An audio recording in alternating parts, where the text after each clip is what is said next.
새롭게 시작하는 일은 참 어렵습니다.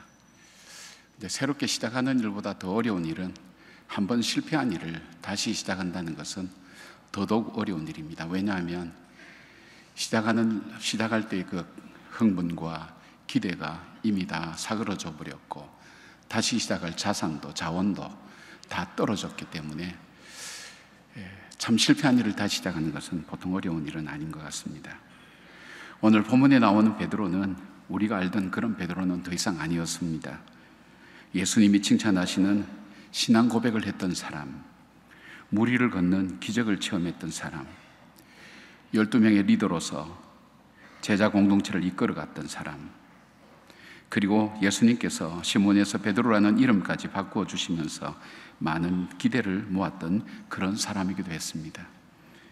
그러나 복음서가 끝나가는 그 마지막 부분에 나타난 이 베드로는 우리가 아는 그 사람이 아니라 예수님의 십자가 사건을 거치면서 3번을 부인했던 그 간단하고 단순했던 그 일 하나 때문에 그는 일평생 쌓아놓았던 모든 것을 한꺼번에 다 잃어버린 처참한 사람의 모습인 것을 보게 됩니다.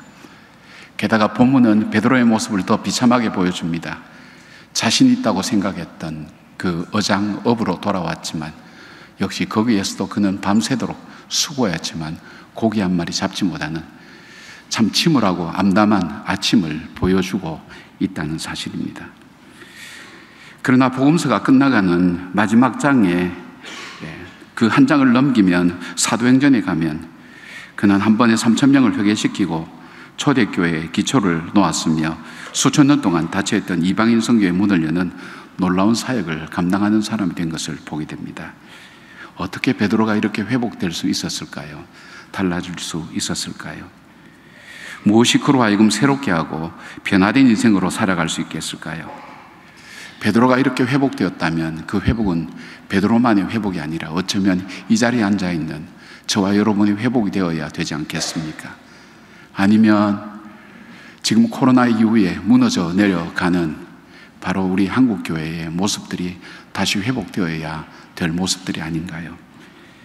내 인생 속에 무너진 것을 다시 세우고 우리가 하나님의 부름 앞에 달려나갔던 그 걸음을 주저앉을 수밖에 없는 현실 앞에 다시 일어서서 걸어가야 되는 회복이 오늘 저와 여러분 속에 다시 일어나야 될 그런 회복이 아닐까요? 어떻게 베드로는 회복이 되었을까요? 첫 번째로 볼 수 있는 것은 부활하신 예수님이 베드로를 찾아가셨다는 것, 그것이 회복의 시작이었습니다. 예수님께서 베드로를 찾아갔다고 하면 평범한 사건일 수 있지만 사망 권세에 이기시고 부활하신 예수님이 베드로를 찾아갔다면 조금 생각해 봐야 됩니다. 더구나 베드로는 누굽니까? 예수님께서 맡겨주신 사역을 감당하지 못한 제자이면서도 업으로서도 고기 한 마리 잡지 못하는 처절하게 무능한 사람이 아닙니까? 부활하신 주님께서 무능한 베드로를 찾아갔다는 것은 우리가 심각하게 생각해야 될 일들이 있죠. 예수님께서 맡겨주신 그 일을 완전히 깡그리 박살낸 그 자기 제자 베드로를 어떻게 찾아갈 수 있을까요? 세상에는 실패한 사람을 찾아가는 사람이 그렇게 많지 않습니다. 아니, 거의 없습니다. 더구나 자기가 정말 소중히 여기는 것을 맡겨준 그 일들을 한순간에 날려버린 그 사람을 찾아가서 다시 시작하자고 하는 분은 세상에 없기 때문입니다. 이름까지 바꾸어주면서 기대를 했던 사람, 실패할 것을 미리 경고하시면서 조심하라고 알려주시고 기회까지 주셨지만 그러나 자기 생각대로 살다가 회복할 수 없을 정도로 무너진 바로 그 사람, 그런 베드로를 찾아간다는 것은 상상할 수가 없습니다. 실패자보다 더 찾아가기 어려운 사람이 있습니다. 그 사람은 배신자입니다. 예수님께서 재판정에서 재판받을 때에 베드로는 예수님이 보는 앞에서 예수님을 부인하고 저주하며 맹세했던 사람이었습니다. 가장 외롭고 고통스러웠던 그 시간에 다른 사람은 몰라도 베드로만큼은 그 자리에 함께 할 줄 알았는데 오히려 자기가 살기 위해서 예수님으로부터 돌아선 사람이었습니다. 배신을 혹시 당해 보셨습니까? 배신한 사람이 저 앞에 오면 마음은 그렇지 않은데 내 몸이 먼저 압니다. 마주치지 않기 위해서 피해갑니다. 근데 그 배신자를 찾아가다니요. 이건 우리가 생각해 봐야 된다는 것입니다. 왜 부활하신 예수님이 베드로를 찾아갔을까요? 그것은 바로 예수님이 이 땅에 오신 이유이기 때문입니다. 마가복음 2장 17절 보니까 예수께서 들으시고 그에게 이르시되 건강한 자에게는 의사가 필요 쓸데없고 병든 자에게야 쓸데있느니라. 나는 의인을 부르러 온 것이 아니라 죄인을 부르러 왔노라고 하시니라 말씀하고 있습니다. 바로 베드로와 같은 실패자요 배신자인 죄인을 부르러 주님은 이 땅에 오셨기 때문입니다. 베드로를 찾아가신 또 하나의 이유가 있다면 베드로를 회복시킬 수 있는 분이 예수님밖에 없으셨기 때문입니다. 어느 누구도 베드로를 회복시키지 못합니다. 베드로 자신도 자신을 회복시키지 못합니다. 오직 부활하신 주님만이 베드로를 회복시킬 수 있기 때문입니다. 왜냐하면 우리는 허물과 죄로 죽은 존재이기 때문입니다. 다시 시작할 어떤 것도 우리에게는 남아있지 않기 때문입니다. 어떤 의미에서 저와 여러분은 실패자가 아닌지 모르겠습니다. 여러분은 여러분의 지금 삶이 또 살아온 삶이 나는 참 잘 살아왔다. 우리 주님께서 나에게 맡겨주신 사역을 작지만 내가 최선 다해서 나는 잘 감당하고 있다고 생각할 때 자신 있게 대답할 분이 몇 분이나 될까요? 전 사역을 이제 조금씩 마무리해야 될 시기인데 비어있는 교회들, 빈자리를 바라보면서 요즘 생각하는 것은 나는 어쩌면 내 목회를 실패한 사람은 아닌가 하는 생각을 많이 합니다. 코로나라는 어려운 문제들이 지나갔지만 그럼에도 불구하고 생명을 걸고 기독교의 역사를 이어왔던 그 사람들과는 달리 내가 목회했던 바로 이 목양의 이 교인들은 지금 어디에서 무엇을 하고 있을까 하는 생각이 들 때마다 나는 수십 년 목회했지만 실패한 목회자다. 그렇게 생각이 될 때가 많습니다. 그래서 이 자리에 서기가 너무나 부끄럽고 이 자리에 서기를 여러 번 사양을 했었습니다. 여러분 앞에 드릴 말씀이 없기 때문입니다. 어렵고 힘들 때 이처럼 목회하면, 이처럼 살아가면 여러분 이 어려움을 이겨낼 수 있습니다. 자신 있게 이야기할 수 있는 목회자라면 더 좋을 건데 돌아보면서 나는 실패한 목회자구나. 나는 나에게 맡겨준 내 양을, 하나님께서 맡겨준 내 양을 다 어디 갔냐고 물어보실 때에 뭐라고 대답할 것인가. 그런 좌괴감이 들 때가 참 많습니다. 그것보다도 더 무거운 마음은 나는 주님을 많이 배신했던 사람이 아닌가. 내 뜻과 내 생각을 세우기 위해서 주님을 짓밟고 그 위에 서서 나의 왕국, 나의 세계, 나의 목적을 이루어온 그런 배신자는 아닌가. 어쩌면 내가 주님으로부터 멀어진 것보다는 주님이 나로부터 멀어질 수밖에 없는 많은 요소를 나는 갖고 있는 사람이 아닌가 생각을 하면서 요즘 마음이 암담하기도 하고 답답하기도 하고 어쩌면 여러분의 마음과 저의 마음이 같은 마음일지도 모릅니다. 근데 그 주님께서 나를 찾아오셨다니 그 이유가 뭘까? 베드로를 찾아가신 주님이라면 분명히 나도 찾아오실 거라는 희망을 가지고 21장을 다시 봅니다. 우리는 우리 예배 때마다 주님이 이 자리에 임재하신다고 우리는 믿습니다. 그 믿음 가지고 우리는 예배를 드립니다.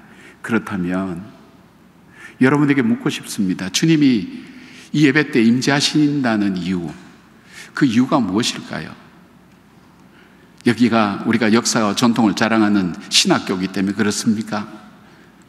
저와 여러분의 삶이 하나님 보시기에 참 아름답고 또 열심히 최선을 다해서 살아가기 때문에 그 부름 앞에 응답해서 어려운 시대에 하나님의 종으로 살겠다고 불러주신 그 말씀 앞에 응답한 바로 그 응답의 사람이기 때문에 주님이 여기 오실까요? 아니요. 우리를 더 정확하게 아는 성경은 우리에게 이렇게 말씀합니다. 너희는 허물과 죄로 죽었다고 말씀합니다. 본질상 진노의 자녀라고 얘기합니다. 하나님이 좋아하실 수 있는 요소를 하나도 갖고 있지 않는 그런 실패자요 배신자라는 것을 성경은 나 자신보다 더 잘 압니다. 그러나 오늘 이 자리에 주님이 임재하실 이유가 있다면 우리가 죄인이라는 사실입니다. 그리고 그 주님만이 우리를 다시 회복시킬 수 있는 분이기 때문입니다. 우리에게 다시 한번 하나님 앞에서 우리가 서야 될 그런 마음이 있다면, 주님 맞습니다. 나는 실패자입니다. 아니, 계속해서 실패하고 살아갈지도 모르겠습니다. 아니, 그것보다 저는 주님 앞에 배신자입니다. 주님께서 죄인된 나를 찾아오신 그 사랑을 다시 한번 베풀어 주시고, 다시 한번 일어서서 주님의 부름 앞에 응답하며 갈 수 있도록 하나님 붙들어 달라는 그런 마음들이 주님 앞에 드려질 기도라고 생각합니다. 요즘 기도할 때 다른 기도 하지 못합니다. 주님, 그저 불쌍히 여겨달라는 기도밖에 하지 못합니다. 왜냐하면 그것이 저의 본 모습이기 때문입니다. 아니, 우리 자신들의 모습이죠. 주님, 불쌍히 여겨달라고, 다시 한번 하나님께서 은혜와 자비를 베풀어 달라고 기도. 배신자와 실패자인 베드로를 찾아가신 주님은 오늘 예배에, 오늘 이 자리에 오셔서 어쩌면 더 이상 나는 일어설 수 없습니다, 어떻게 할 수 없습니다 하는 우리에게 찾아오셔서 일어나 함께 가자고 말씀하시는, 베드로를 회복시키시는 그 주님의 음성을 우리가 함께 듣기를 원합니다. 두 번째로 베드로가 회복될 수 있었던 이유는 예수님께서 베드로에게 실패의 이유를 가르쳐 주셨기 때문입니다. 베드로는 신념과 자기 주장이 강한 사람입니다. 우리 중에 신념과 자기 주장이 강하지 않는 사람이 누가 있을까요?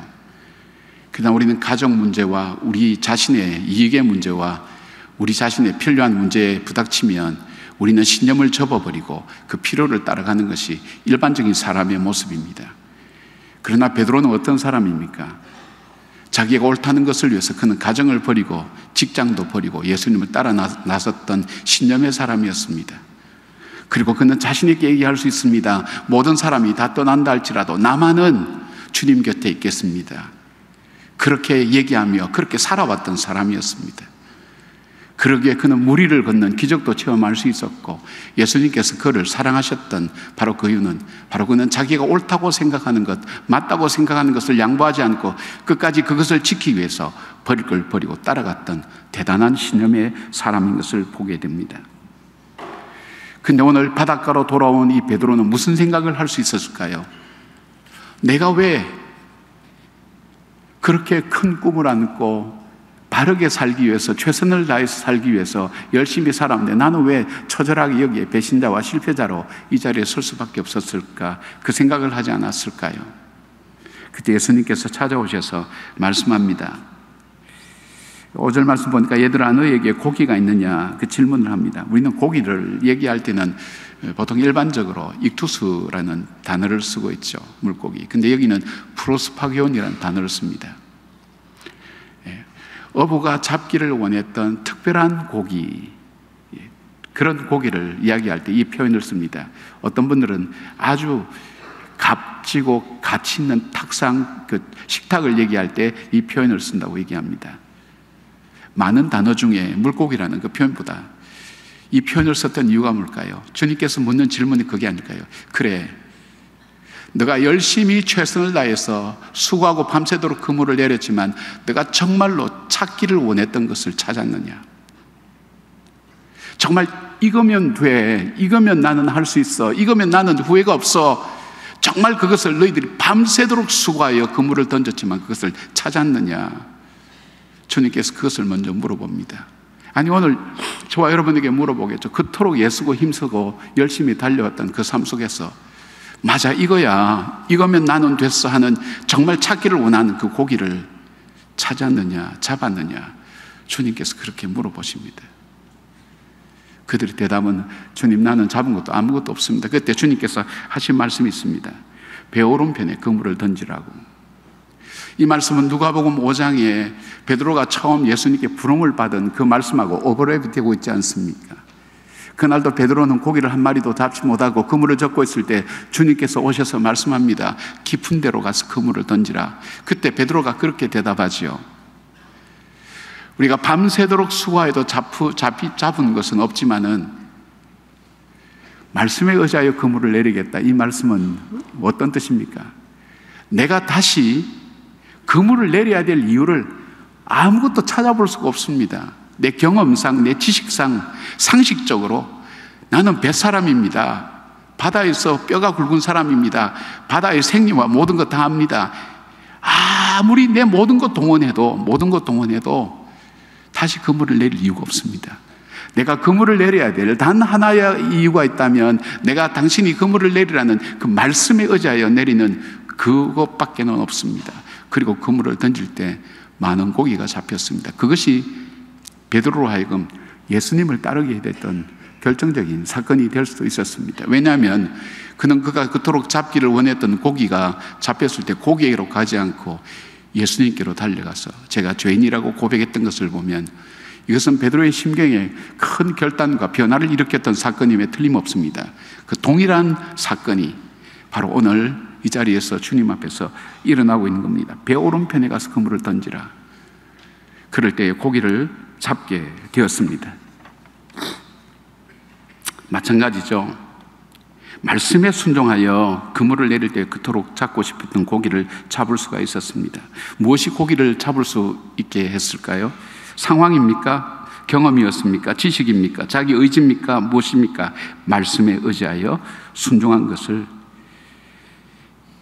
주님께서는 고기를 통해서 보여주셨습니다. 무엇을 말씀하시고 싶었을까요? 베드로야, 너 열심도 하고 너 열정도 알고 너 지혜도 알고 너 지식도 알고 다 알아. 너가 얼마나 열심히 하는 거 나 알아. 그러나 그것의 결과는 실패할 수밖에 없어. 너가 그때 말이야 말씀에 의지하여 그물을 내릴 때 고기를 잡을 수 있지 않니? 너도 그날 밤새도록 고기를 잡아도 못 잡았던 그 고기, 지금 이 시간에도 내가 말씀에 의지하여 그물을 내릴 때에 고기를 잡을 수 있지 않았니? 무엇을 말씀하고 싶었을까요? 베드로야, 너에게 있어서 실패의 이유가 있다면 다른 어떤 것도 아니라 말씀에 의지하여 순종하는 것, 거기에 너가 찾기를 원했던 그것을 얻을 수 있지 않았니? 주님께서 베드로에게 이 말씀합니다. 이 순종에 대한 부분, 이 순종은 훗날 베드로가 고넬료의 집에 찾아갈 때에도, 먹지 못할 음식이 내려올 때 3번이나 보자기가 내려왔을 때에도 그가 수천 년 동안 내려왔던 그 벽을 깨뜨리고 순종하며 이방인의 집에 걸어갈 수 있었던 이유는 바로 이 순종 때문이었습니다. 우리의 실패와 우리의 배신은 어디서부터 왔을까요? 이 말씀 앞에 순종하지 못했던 거기서부터 오지 않았을까요? 내가 말씀에 의지하여. 하나님은 이스라엘 백성을 사랑하셨습니다. 그 백성을 430년간 종되던 곳에서 구출해내셨습니다. 그리고 그 백성들을 40년간 광야에서 고생하게 만들었습니다. 만나와 메추라기를 먹이고 불기둥과 구름기둥으로 우리가 듣기 쉬워서 보기 좋아서 그렇게 얘기할 수 있지만 사실 광야 생활은 고달픈 겁니다. 그리고 신명기서에서 이렇게 말씀하지 않습니까? 이 40년 동안 이 광야길을 걷게 하신 분이 하나님이시라는 것. 근데 그 이유가 단 하나의 레슨, 그것이 뭐냐? 하나의 교훈, 사람이 떡으로만 사는 것이 아니라 하나님 말씀으로 사는 줄 너희로 하여금 알게 하려 합니다. 우리로 하여금 살아가는 삶에 있어서 중요한 것이 사람이 떡으로만 사는 것이 아니라는 것. 물질이 주인되어 있는 세상 속에 우리는 살아가고 있습니다. 그것에 영향을 받고 저와 여러분들이 살아가고 있습니다. 그 흐름에 휩쓸려서 걸어가고 있습니다. 저는 한국교회의 미래의 어려움은 우리 교육자들의 어려움이라고 그렇게 생각합니다. 어쩌면 저와 여러분이 이 현실의 거센 파도 앞에 밀려서 춤을 추고 있는 모습들이 바로 오늘날 우리의 모습이 아닌가 하는 생각을 해봅니다. 다시 한번 우리가 붙들어야 될 것이 있다면 그 말씀에 의지하여 바로 내 삶을 새롭게 정립해 가는 것, 그것이 오늘 우리의 삶 속에서 다시 한번 하나님 앞에 올려드려야 될 우리의 결단이 아닌가 하는 생각을 해봅니다. 사랑하는 여러분, 베드로의 이 순종을 통해서 하나님은 교회를 세우셨고 교회를 열어가셨습니다. 이방인 선교를 여셨습니다. 바로 우리의 순종을 통해서 주님은 주님의 일들을, 그 사역들을 감당해 나가고 계신 것을 우리가 다시 깨닫고 하나님 앞에 순종하며 다시 나가기를 바랍니다. 세 번째, 이 베드로가 회복될 수 있었던 것은 예수님께서 베드로에게 다시 사명을 주셨다는 사실입니다. 베드로는 주님께서 맡겨주신 사명을 감당하지 못하고 실패했습니다.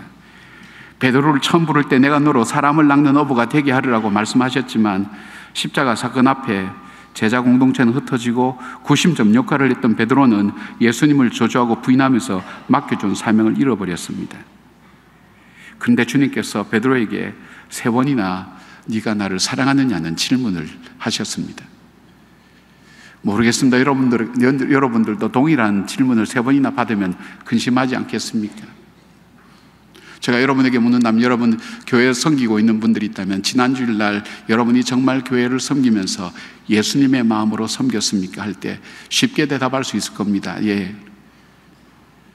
조금 더 시간이 지나서 여러분 지난 주일날 교회를 섬길 때 정말 주님 보시기에 열심히 최선을 다했습니까? 질문하면 편하게 대답하실 수 있을 겁니다. 그러나 한 번쯤 더 정말로 지난 주일날 교회를 섬길 때 예수님의 마음으로 하나님이 나에게 맡겨주신 일을 하셨습니까? 물을 때에 그때는 생각하게 됩니다. 정말 나는 주님의 마음으로 나에게 맡겨준 목양의 현장을 섬겼을까?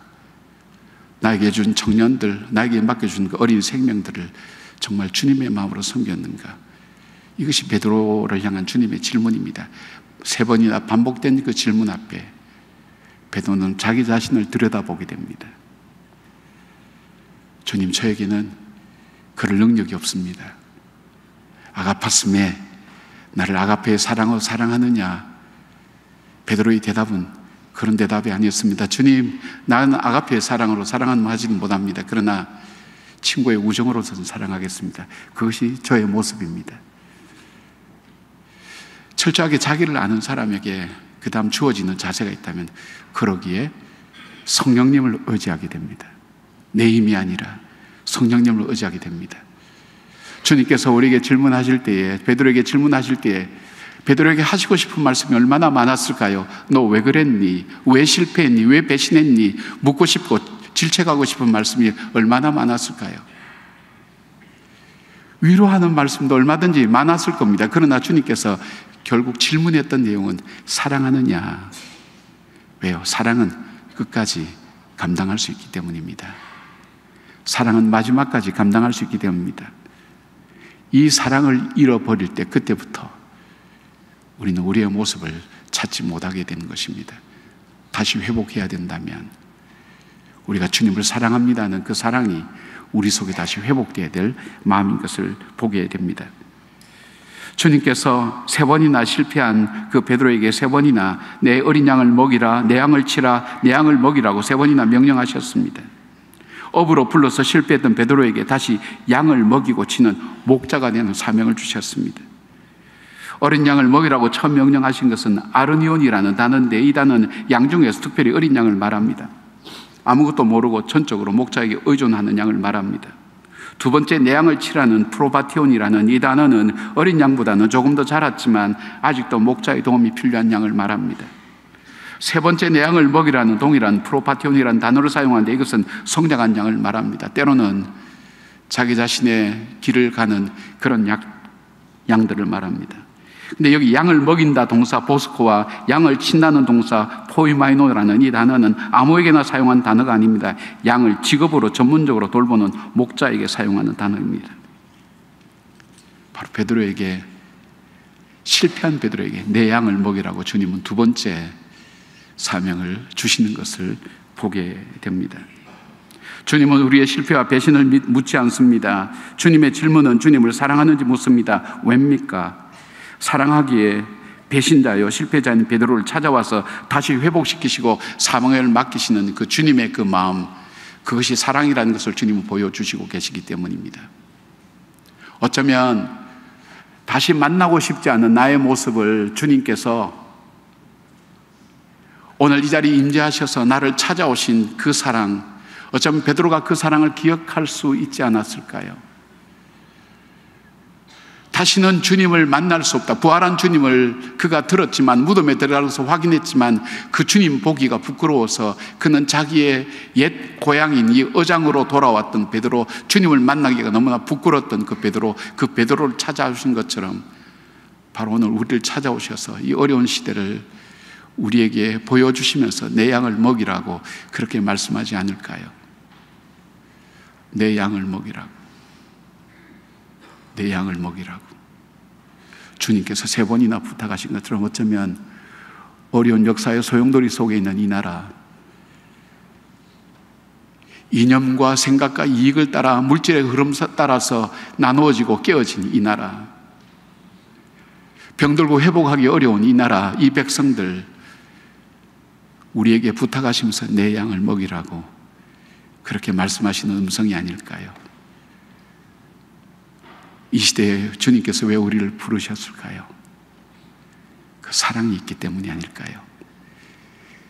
너를 찾아온 그 사랑, 그 사랑으로 내가 부탁하는 이 양을 먹일 수 있겠니? 양을 칠 수 있겠니? 그렇게 부탁하시는 거 아닐까요? 바울은 이것을 이렇게 표현합니다. 내가 연약할 때에, 내가 아무것도 할 수 없는 쓸모없는 사람처럼 별 볼 일 없을 때에도, 내가 죄인 되었을 때에, 하나님이 가장 싫어하시는 그 모습을 내가 갖고 있을 때에도, 더 나아가서 내가 하나님을 대적할 때에도 그 주님께서는 나를 위해서 십자가에 자기 아들 예수 그리스도를 못 박아 죽임으로 우리를 향한 사랑을 주님께서 보여주셨다고, 증거로 확증하셨다고 그렇게 말씀하셨습니다. 그 사랑이 오늘 저와 여러분을 이 자리에 있게 하지 않았습니까? 그 사랑으로 이 어려운 시대를, 세상의 세파 속에 휩쓸려가는 바로 어린 양들을, 지친 양들을, 병든 양들을 돌보지 않겠니? 그렇게 질문하십니다. 오늘 주님께서 저와 여러분에게 동일하게 질문하십니다. 어쩌면 여러분이 미래를 생각하면서 암담한 현실 앞에 어떻게 사역해야 될 것인가 진지하게 고민하는 분들이 있을 것입니다. 주님께서 말씀하십니다. 네가 나를 사랑하느냐? 네가 나를 사랑하느냐? 네가 나를 사랑하느냐?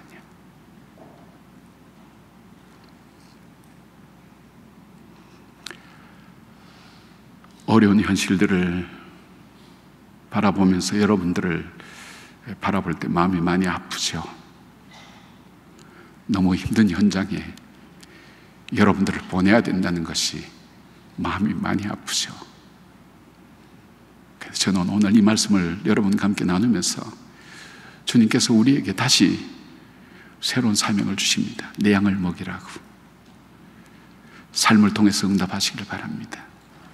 네가 나를 사랑하느냐? 그 주님의 질문 앞에 우리의 삶을 통해서 응답하는 그런 저와 여러분 되셔서 가장 어려웠던 시기에 가장 주님을 사랑했노라고 함께 고백할 수 있는 그런 삶을 만들어가는 우리 모두가 되기를 바랍니다. 기도하겠습니다. 주님, 주님의 종들입니다. 지치고 힘들고 어떻게 다시 시작해야 될지 알지 못합니다.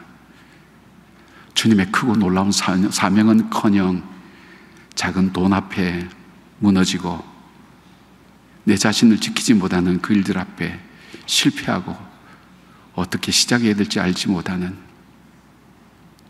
아니 그것보다도 시대 자체가 흘러가는 거대한 파도와 같이 휩쓸려 갈 수밖에 없는 연약한 우리들입니다. 주님, 우리에게 찾아와 주시고 말씀하여 주시고 다시 한번 나를 사랑하느냐는 그 질문 앞에 우리가 처음으로 주님 앞에 응답하며 이 길로 들어섰던 그 뜨거운 마음들을 주님 회복시켜 주시고 내 양을 먹이라고 말씀하시는 그 주님의 새로운 사명 앞에 삶을 통해 응답하는 우리가 되게 하여 주시옵소서. 가장 어려웠던 시대를 말씀으로 어둠의 역사를 헤쳐왔던 초대교회 교인들처럼 가장 힘들었던 이 역사의 한순간 교회사에서 다시 한번 돌아볼 때 이 시간 우리의 사랑이 하나님의 아름다운 복음의 역사를 써갈 수 있었노라고 고백할 수 있는 그런 삶으로 오늘 우리의 삶을 살아가는 저희들 되게 하여 주시옵소서.